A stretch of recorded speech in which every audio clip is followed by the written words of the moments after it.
As I noted in the introduction, the ability to teach in English has also become an important criteria in faculty hiring decisions, with newly hired faculty often required to teach at least some of their classes in English. In today's lecture, I examine the role of the EMI teacher, examining research that has been conducted on their attitudes, as well as the various challenges to EMI instruction that have been reported in the literature. In many cases, those tasked with teaching EMI courses have expertise in content areas, but not in language teaching. EMI does not, after all, have a language focus, as outlined in Lecture 2. In such cases, content instructors tend to prioritise content over language. Quite rightly so, EMI has no language learning objectives. Some also find themselves teaching in English simply because they can speak English, or because they've studied abroad. On the other hand, EMI instructors teaching outside of their home context may have little familiarity with the student's home context. A Scottish professor teaching in Japan, for example, as well as minimal or no proficiency in the student's mother tongue. EMI presents challenges for all concerned, for all stakeholders, and particularly in relation to the internationalised nature of the classroom. However, despite the boom in EMI provision around the globe, there is a scarcity of resources for both teaching subject matter in such contexts, and little attention has also been given to EMI teacher training, as well as faculty support. In addition to challenges relating to students' English proficiency in EMI settings, studies have also reported on language-related challenges with regard to faculty teaching on such courses or programmes. The increasing number of EMI offerings demands an increase in the number of academic staff who can teach in English. Studies have reported issues finding staff who can teach in EMI programmes, and a lack of qualified teachers was an issue in 83% of countries in Dearden's British Council-sponsored study. Many instructors were found to be teaching EMI courses simply because they could speak English, and many were also unwilling to do so due to the increased workload that teaching on an EMI programme entails.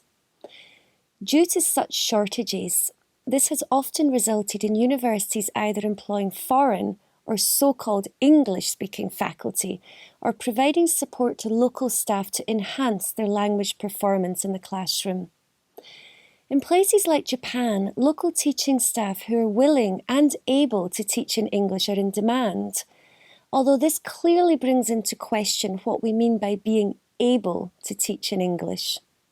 The literature also suggests that there are not enough local teachers to fill this demand. In the Japanese context, in some cases, teachers who were originally employed to teach in Japanese have now been assigned to teach classes in English with little or no consultation. Some academic staff in Denmark have also been reported to feel obliged to accept requests to teach in English, even when they are not confident in their own English language competence. Similarly, it has been reported that some academic staff who conduct English medium instruction in China have little motivation to do so. So what then are desirable qualifications for EMI instructors? And what do we mean by EMI competency, and even English proficiency for that matter? While it's difficult to define, English proficiency has been regarded to influence EMI staff performance in many ways, including avoiding asking or answering questions and code switching into the student's mother tongue, although it's very much debatable whether this should be seen as a challenge and a negative thing, given the valuable use of other languages in the EMI classroom, which is, in fact, an internationalised classroom, a point I'll return to later. Other so-called issues include impoverished classroom discourse, increased pressure, the extra time needed for preparation or instruction, simplifying disciplinary content and difficulty explaining it, interacting less with students, and developing a weaker rapport with them. It's also been reported that non-native English-speaking university staff often have experience using English, but they may not feel confident using English as a medium of instruction. Although the same can be said of native English-speaking faculty, of course.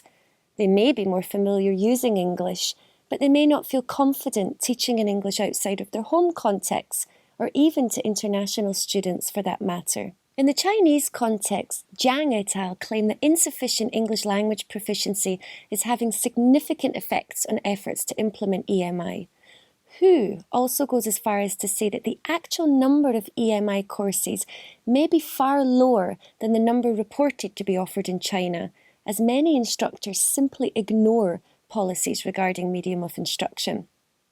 In their survey on EMI programs, Costa and Coleman found that 30% of the universities involved cited the language proficiency of academic staff as the greatest difficulty they experienced. Even when teaching staff are competent in English, the diverse student population at such institutions requires a somewhat different skill set. This may include a higher level of intercultural communicative competence compared to traditional monolingual environments.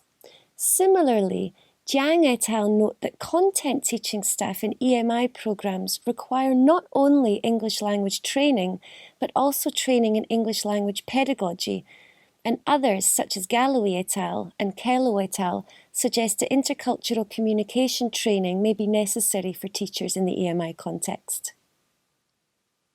When it comes to defining a competent EMI teacher, what is important is not native English speaker proficiency, but the ability to present, define concepts, and give examples and conduct a class in English. Ultimately, an EMI instructor has to have the ability to conduct a class in English and convey information.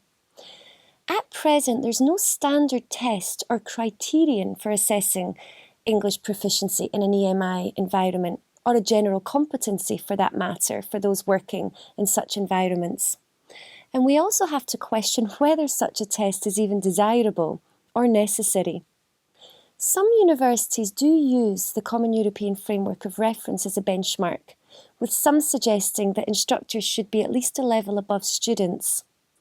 However, not only is this a questionable measure of proficiency, but as Kuwamura notes, it may also go against a tradition of academic autonomy in higher education in Japan. What further problematizes this is that for native English speakers working in EMI contexts, proficiency in English is just assumed.